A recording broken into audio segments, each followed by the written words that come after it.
Okay, good afternoon, everyone. Thank you for joining us this afternoon, and welcome to Entrepreneurship to the Point. Entrepreneurship to the Point is a platform to inform, equip, and inspire entrepreneurs during these difficult and unprecedented times that we are going through. So my name is Desik Chetty, and I'll be your host this afternoon. During the course of this lockdown period, we've had various conversations that have been relevant to entrepreneurs. We've been speaking to people from the relief funds, the various relief funds that are out there. We've been speaking with experts to assist you in ways to equip your business during these difficult times and potentially plot a path forward in terms of what the new normal looks like, as well as hearing some really great and practical stories around challenges that entrepreneurs have been going through during this period, and more importantly, how they have looked to this crisis as an opportunity to redefine themselves and take their businesses to the next level. So please do remember to follow us on social media, www.ettp.co.za, and please do sign up for our newsletter to be kept in the know of subsequent sessions that are going to be happening on this platform. Do follow us on Facebook, on Twitter, at E to the Point. And of course, please do follow us on our YouTube channel by subscribing. All of the videos that we've been having, the webinar series that we've been having around Inform, Equip, Inspire are on the YouTube site. So please do visit the YouTube site. At the end of this particular discussion today, the video will be available. So please do share and like with your various contacts and your communities. Today, we're going to have a really great discussion. We're going to be speaking about the GAP Fund, which is also a relief funding mechanism that has been set up as part of the McGann Group. So we're also going to be speaking a little bit about who the McGann Group is. The GAP Fund, as has been set up, is set up as a distribution platform for small grants to financially support indispensable NPOs in the midst of this global pandemic. I think we've seen a lot of relief funding solutions out there towards small businesses, towards larger organizations, but there certainly has been a bit of a gap around non-profit organizations and social enterprises out there who are also really at the front line of this pandemic, providing various services around healthcare, PPE, and other important requirements and necessities that we need during this time in the front line. So joining me today to unpack the GAP Fund is Neil Hart, who is the executive at the McGann Foundation, as well as Kerry Lee Pascal, who is the executive trustee at Nation Builder. So welcome to both of you, Kerry and to Neil, to Entrepreneurship to the Point this afternoon. Thank you, Des, again. Good to be with you. Great to be with you. Thank you, Kerry. Thank you, Neil. So as I've said, we're seeing a lot of support going out towards small businesses, larger organizations during this time. Not a lot of emphasis towards NPOs as well as social enterprises out there. So maybe, Kerry, just to start off, if you can give us a bit of an overview of what that funding landscape looks like within the local environment, and then we'll move over to Neil just to give us a bit of a view of what's happening in the international environment as well. Absolutely. So we've spent quite a bit of time since lockdown began with so for those of you that don't know Nation Builder, within our community, we have a not-for-profit community that we meet with in 3 different provinces around the country. And then we have a donor community that we meet with in the same 3 provinces. So we've actually started having conversations together, trying to understand what's happening within COVID, where the strengths and the weaknesses lie, how we take hands.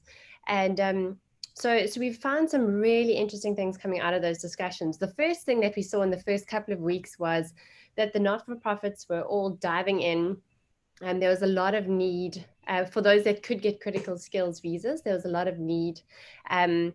and they were going, not critical skills visas, what am I talking about? But it were the ones that could get critical skills or critical permits. They were out there, they were helping with food distribution, with shelter and those kinds of things. But the others were not able to actually see their beneficiaries. So they were at home and not able to go out. And the donor community was in a little bit of flux, trying to figure out, well, how do we best support in the season? So there were some great conversations where the not-for-profit community could really advise the donor community on how to best engage. And I think the beauty in that shows the strength of the development sector, that the development sector has such incredible knowledge on the ground that can really help the donor community in knowing where to position themselves, how to contribute and how to invest. But as time went by, the government implemented quite a few relief mechanisms, which was amazing to have those in place. But we found that most of those were mainly accessible to businesses. And the not-for-profit sector was really struggling to access pretty much any of those relief mechanisms. So they were seeing quite an increase, actually a massive increase in demand when it came to the work that they needed to do. But at the same time, they weren't actually able to access the relief measures for their organizational strength. So we saw that there was some kind of capacity that, or some kind of money that they could access for food relief and those kinds of things. So for your beneficiaries, but for their actual organizational strength and capacity, where they were needing more people, more staff, they needed greater facilities, and those kinds of costs weren't being covered by any of the mechanisms that the business community could access. And at the same time, they got a double whammy because a lot of their donors started taking precautionary steps. So a lot of them didn't really know what was going to happen during COVID. So a lot of them were reducing funding or redirecting funding to relief measures rather than organizational capacity measures. So the not-for-profit sector really was under a lot of stress. And now, as we sort of have we're moving further along in our COVID season, we've started to see the real impacts hitting with quite a few of your donor communities, specifically in the beginning, it was your smaller businesses that were the ones that were being hit, and those were the sort of that was the donor community that wasn't able to support as much anymore. And now we're starting to see your bigger corporates starting to scale back. So quite a few have frozen their funding amounts. They've also reduced funding amounts. A lot of them have made their social investment departments redundant for a season. So there really has been, probably in the last month, we've gotten quite a lot of information around quite big establishments that have had to scale back incredibly. So it's, I mean, I think the South African landscape is difficult. Some of the beautiful things that we've seen come out of it, though, is collaboration. So when resources are low, there's always a lot more opportunity to collaborate. So we've seen some amazing collaborations come out of our difficult times that we have been sitting in. And I think we're going to see more of that. We're going to see more collaborating as we go forward. People are going to realize that there have been places where we've duplicated things, or that we could have actually partnered with one another to save costs, save time, reduce capacity that we need in our organization. So we're going to see more of that. And there's also been a lot of talk around, there might be some more mergers, organizations needing to merge to be able to continue with their services. So that's another interesting aspect that we predict will happen going forward. Yeah, no, certainly a lot of collaboration, a lot of leverage. I think during this period as well, there has been a lot of focus around the medical aspects, understandably, from a retail perspective, because these sectors are a lot more open than others to be able to trade. But I guess the challenge is around, how sustainable is this? So yes, we have this spike around this kind of activity, and maybe to draw you in here, Neil, is to be able to say from an international perspective, what are some of those funding trends looking like? Understandably, there's a lot of opportunity now as well for social enterprises and NPOs to get more involved and perhaps to pivot into these focus areas and sectors. But how sustainable is it as we move forward and ultimately come out of this crisis?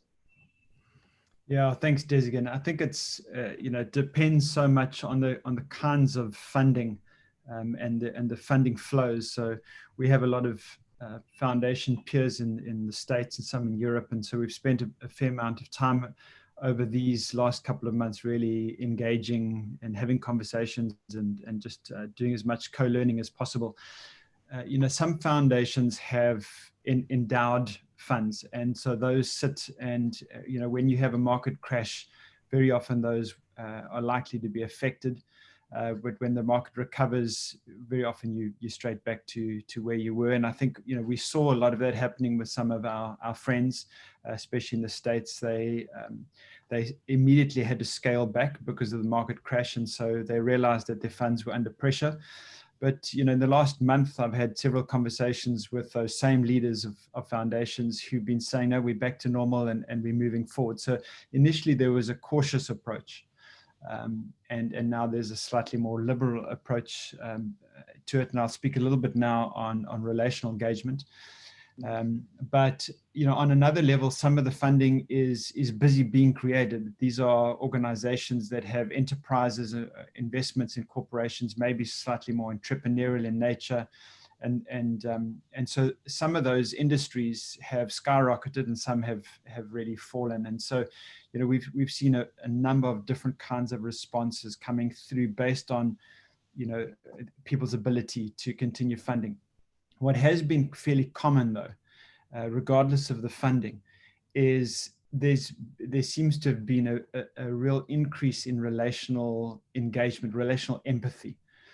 So from across the board, whether your funding has remained stable, increased, or decreased, the level of just concern and empathy has really been at a good level, and that's been fantastic to see, because what has happened is foundations have tried to find other ways to support NPOs during this time.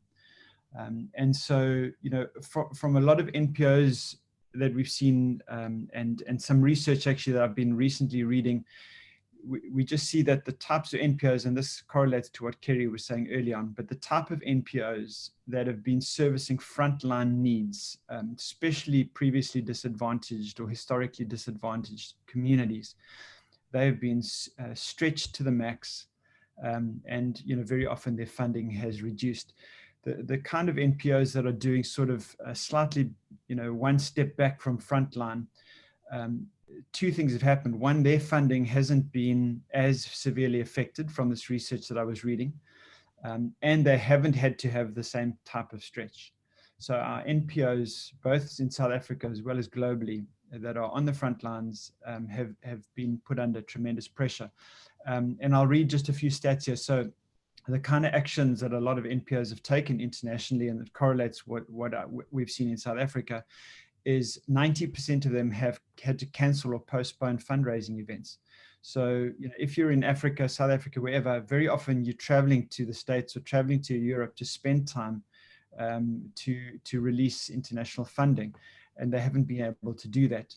81% of them have had to reduce programs or services, and 80% of them have had to draw from reserves if they've been lucky enough to have reserves. So just the pain has been felt on all levels. Foundations and philanthropists have felt the pain. NPOs have felt the pain. But what I've really loved is just going back to that whole thing of relational engagement. People have connected across these sort of boundaries in ways that I think hasn't happened. There's been this polite space between, and I think we've seen people flooding through those borders a little bit to really sense that humanity coming through, which has been beautiful. Yeah, no, absolutely. I think certainly it's a time for empathy. It's a time for collaboration. It's leveraging what we have, using the little resources to be able to make maximum impact and try and affect the lives positively of those people on the front line who need it the most. So absolutely. So I think before we get into the mechanics of the GAP Fund, I think, Kerry, can you give us a bit of an overview of the McGann Group? I know you alluded to it very quickly earlier on, but if you can just tell us a little bit about the McGann Group and some of your purpose and objectives across the various aspects of McGann as well, please. Absolutely. So McGann is ultimately an investment company that has a foundation that is part of it and also has Nation Builder that's part of it. So we're an investment company that impacts lives and tries to equip others to do the same. And so that's what makes us really unique, is that we have these three different facets that make up our group or our organization. We have very investment focused, for-profit team that understands business inside out. We have a foundation team that deeply embeds themselves in understanding how to deploy resources, how to equip, empower, build capacity within the not-for-profit sector. And then we have Nation Builder that works between the donor community and the not-for-profit community, looking at how we can best partner with one another to level the playing fields. And the McGann Foundation the McGann Group has been around now for over 40 years. So it's been around for a decent amount of time. And right from the very beginning, McGann has had this structure with these three different entities that have been part of it. Our founder is Franco Fanikak, and he has a beautiful story about how the McGann Group started. And so he had a company called Infotech, and he's a man of faith, and he has this story that they were going bankrupt. So he was about to go meet a client that had said he couldn't assist him. And as he was walking, he walked past a bank and decided, well, let me pray about this and see if God will help me out on this in the situation that I'm in. And he prayed a prayer and spoke to the man that he was going to, and found himself offering something that he'd never offered before. And part of his prayer that he'd prayed was that he would give 30% of his business away to advancing God's kingdom. But so over the years, so once he made that deal with the man, and he saved his business in that moment, he went straight back and put together a trust document where 30% of the shares of that business were then put into the McGann Foundation. And then fast forward 40 years, and about 70% of the shares are now held by McGann Foundation. And they then use the proceeds of those shares to distribute to different organizations on the African continent. And then we still have the investment team that now invests the shareholding, and then Nation Builder sits between the two worlds and looks at how to effectively partner between the philanthropic world and the not-for-profit world.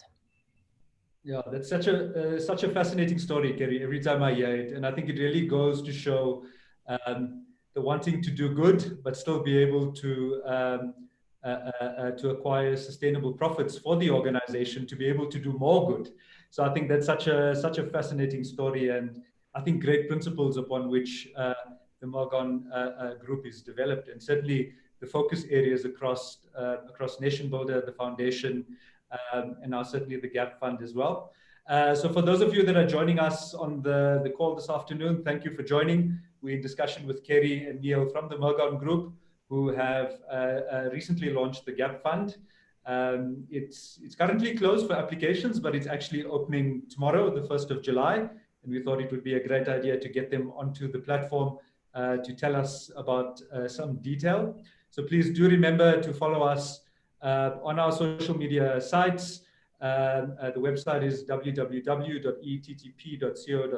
Please do have a look at the website and sign up for the newsletter. Also, do follow us on YouTube.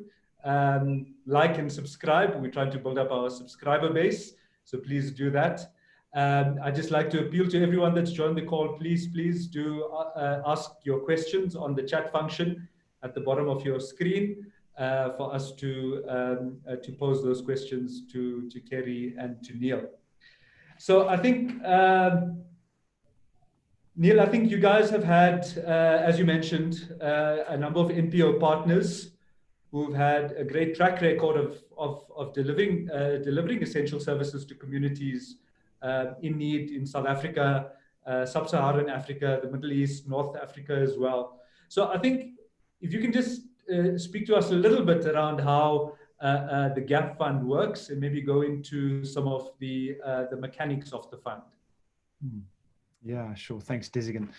We had to make some adjustments during April and during March and April as the crisis began hitting, when we realized that the traditional types of funding that we were doing may not suffice for times like this. And I think we've seen a plethora of funds over this time. And I think it's been because of that slightly more relational approach to say, how can we best serve people in need during this time? So it was an adjustment. I'm not going to use the P word at all during this.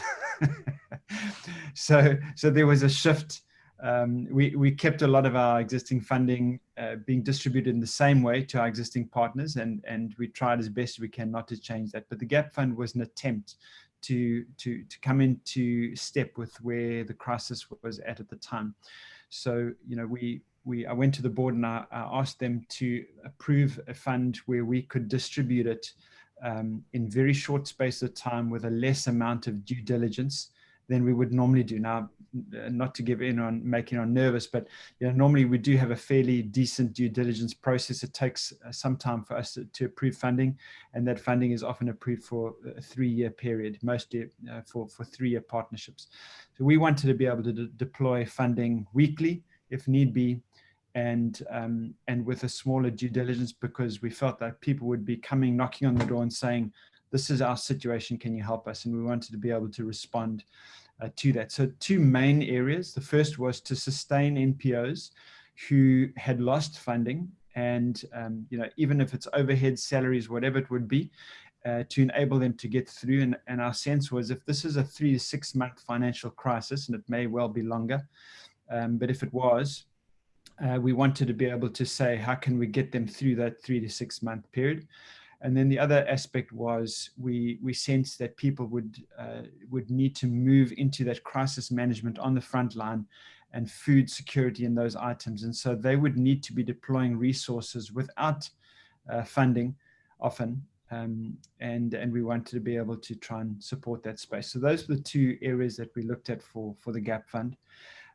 We also, in a departure from how we normally do, we wanted to open it up to aggregate funds from other givers. So we've been, as Kerry mentioned, we've been giving. We have a long history of carefully selecting and giving over time with really good governance, and we were hoping that other people would trust us during this time to give their money as well through a well-defined channel. And we've seen that other funders and other philanthropists have actually put money together with us into the GAP Fund in order to assist. And so I guess while I mentioned that, let me just put it out there. If you're an entrepreneur, if you're a business person and you want to give and you want to increase your giving during this time, firstly, it's a great idea. And secondly, consider giving it through the GAP Fund, and we'll channel that money to NPOs who really need it during this time. And so the process, as again, is fairly simple. Sorry, it's an application on our website, www.mergon.co.za, and I think it's /GAP Fund, or you just look for the GAP Fund tab, and from there you'd be able to apply for funding. So Neil, just in terms of your role as a funding aggregator, so there's various channels through which organizations or individuals can invest. Do you maybe want to speak through some of them? Definitely. So we've got a Backer Buddy campaign, which Nation Builder have been spearheading on behalf of the group. And so that's been wonderful. So you can go and have a look at Backer Buddy and just look for the GAP Fund. I'm sure what we could do is post a link to the Backer Buddy campaign on the chat box shortly. And then we've obviously got a way for funders to come in from outside of South Africa through the National Christian Fund, but that may be less applicable for this audience. And you can give directly into the Nation Builder account or to the McGann Foundation account. So, but I think the easiest way is probably just to climb onto that Backer Buddy campaign. Okay, there's a question from Karine on the chat, Neil. Just around which type of NPOs qualify for funding. I know you mentioned it's those NPOs whose operational sustainability is in jeopardy due to the financial implications of the crisis. And obviously those NPOs that are serving the most vulnerable in communities, including children, unemployed, the aged, homeless. So those would be the targeted NPOs that would be able to apply? Are there any other criteria that you would look at? That's the main criteria, and so we've poured through hundreds and hundreds of applications. We're funding between 10 and 50,000 rand grants, so they're small grants, and potentially we do that over 3 months. So 50,000 rand over 3 months might be able to get you through salaries and some overheads, and that's really the aim. So if you have a 300,000 rand need, this may not be the right type of fund. There might be others, but the criteria is if you're an NPO and you're serving the vulnerable communities, if you're responding to the crisis, or you're simply trying to get yourself through this time, then you certainly would be able to apply. Yeah, absolutely. So I know one of the criteria on the website is that the funds would be deployed through vetted NPOs. Do you maybe just want to speak about that definition of vetted NPOs and what you're looking for? Yeah. So as I said earlier on, we've had to downscale our due diligence process, and so in the past where we would normally do site visits and all those kinds of things and look at in-depth look at financials and track record, we're not doing any of that now, but we are vetting. So we have a process, and we do look at things like 18A, we look at BE certificates, we read through the kind of theory of change that each organization has, and we look at how the specific funding is going to be applied. So there is a letter of application which covers a number of things, and we vet based on the questions that we have asked in the application form. Okay, great. And just a follow-on question from Karine. I think, whether it is a grant or loan, I think the answer is that it is a grant, but you can just correct me if I'm wrong, if you guys have re-looked that. No, that's correct. Yeah, thanks, Karine, for clarifying. It is a grant. Okay, excellent. So tell me, Neil, I know you guys had a first round 1. You were oversubscribed, and I would imagine then that you went through a process of evaluation, and perhaps some funds were dispersed. Just take us through the next phase now that you are anticipating from tomorrow, the 1st of July, when the fund opens again, and what that process looks like. Are you already oversubscribed? We were oversubscribed from week 1, and that's really just, I guess, that's the story of the need that we're in. It's not great to do that. In fact, we had to create 2 allocation. We initially had an allocation committee, but we had to create a pre-allocation committee just to help us to get through the need. So it's really not possible for us. This is not a big fund, but we're trying to continually pour money through into it. And so, yeah, as the funding remains, we certainly will give out. From McGann's perspective, we've put about 5 million into the fund, and we've had a few of our partners, King Price joined us with some decent funding into there as well, and some individuals. So the more the funding comes in, the more we can fund. Our aim is to distribute every cent that we have that comes into that fund. And we don't take there's no management fee. We don't retain any of that money. So it's just important for everyone to realize, we don't have any skin in the game in terms of self-interest out of this. Yeah, absolutely. And Neil, just to confirm, in terms of I know McGann has a national presence, but in terms of funding, is there specific geographic requirements as to who you would fund around the country, or is it open to the your broader network as well? It's open to the broader network. We have, I guess, 90% of our funding has been deployed in South Africa, maybe 95%, and we've done a little bit in sub-Saharan Africa. But it really is open. We've funded into Ethiopia, into Tanzania, into Kenya. And so we probably prioritizing more our known ministry partners and NPOs across the continent. It's quite tricky when you have, all other countries, NPOs flooding in. But in South Africa, we've, through the Nation Builder Network or through the Foundation Network, we tend to know someone who knows somebody. So we're trying to make good decisions here in South Africa and deploy most of the funding in South Africa. Yeah, absolutely. I think your network is definitely your net worth in this case to get the news out as broadly as possible. I think it's also great that, in terms of the need out there, because the need is dire. for this kind of support. So it's great to see that you will be doing weekly disbursements. I assume that will be the case for the next round of funding as well.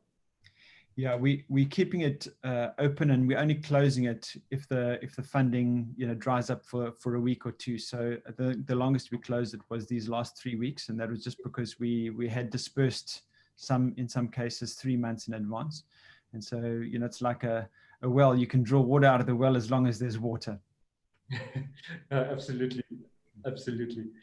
So tell me, Neil, so we kick off tomorrow with the next window.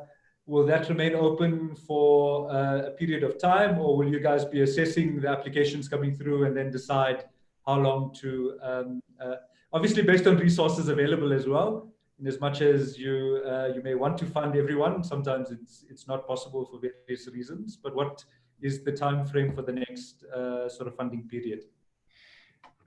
We're trying to keep the GAP fund moving for as long as it's required. We have spoken about where it goes in the future. One of the questions on the chat box, Kerry's going to give an answer to that one in a second. But yeah, we're really aiming to try and keep it ourselves sustainable as a funder during the time that other people are needing their own sustainability. But maybe Kerry can jump in on the other answer. Yeah, absolutely. So I think there's a question from Nico. I'll just read it out, and then Kerry, you can jump in. So Nico says, since this is a once-off grant funding to NPOs, given the uncertain period of the COVID impact, how do you advise these NPOs to be sustainable for a medium to long term in this new normal? I think we've been speaking a lot about sustainability with the COVID crisis that we've been facing. And it's been interesting to see the shift in some of the conversations around sustainability. So if you're talking about sustainability in February, we would have been saying that self-generated income was definitely the way forward. The more you could self-generate as a not-for-profit, the better. And with COVID hitting, obviously a lot of the self-generated activities had to come to a halt because of lockdown. And that really showed how important it was to have diversified income streams. And I think that's something going forward that we really are encouraging, is that you look for diversified income streams so that whatever happens to the environment around you, be it a lockdown or be it something else, that you have other income streams that you can tap into to help you move through the season. As Neil touched on earlier, I think we've also seen a lot of people realizing how important it is to have some of those backup funds or a buffer fund that a lot of not-for-profits have in the past put together, and quite often they've actually found some resistance around having buffers in investments. And now we're starting to see that people are seeing the absolute value and need in that, so that can help the not-for-profits through difficult seasons where they suddenly lose funding in places that they weren't anticipating. And then when it comes to sustainability at the moment, I think the not-for-profits are really being clever in the way that they're collaborating with one another. They are applying wherever they can to get some kind of relief funding. So those that are able to apply for UIF and the different kinds of mechanisms that are out there, they are doing it. And some of them have been successful. It just depends on how your not-for-profit has been set up. It depends on how successful you can be. And we are seeing now with things opening up, so with us now being on level 3, it has definitely allowed the not-for-profits to be more innovative around the ways that they can generate some kind of income or look for new income streams to be able to keep them sustained through this. But the sustainability is a concern. And if we think about the amount of not-for-profits registered in January this year, there were 220,000 not-for-profits registered. And that was a 40% increase over the last 3 years that we've seen in not-for-profit registrations. I do think, and the amount of funding going into the not-for-profit sector had plateaued for the last 3 years. So we were already facing quite a difficult time around sustainability for the not-for-profit sector, hence why there was so much conversation around self-generated income. And now with COVID, we're going to see that there's going to be a much bigger demand. And that's why we're speaking about the fact that collaboration and mergers and those types of things are going to be quite important for sustainability going forward. And for the not-for-profit sector to be strong on the other side of this and support the increased need we're going to see.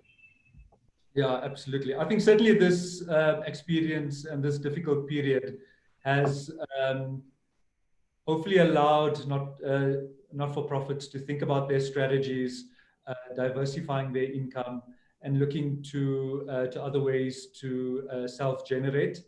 I think it certainly is a way in which they need to be thinking about sustainability going forward. I think if we are to have a strong not-for-profit sector, there has to be an element of sustainability built into the type of work that they do, so that if another crisis happens, they are still able to operate and obviously supplement their funding through great initiatives like the GAP Fund. And hopefully we'll start to see more initiatives that are targeted towards NPOs at this time. Just another question on the chat from Lungelo.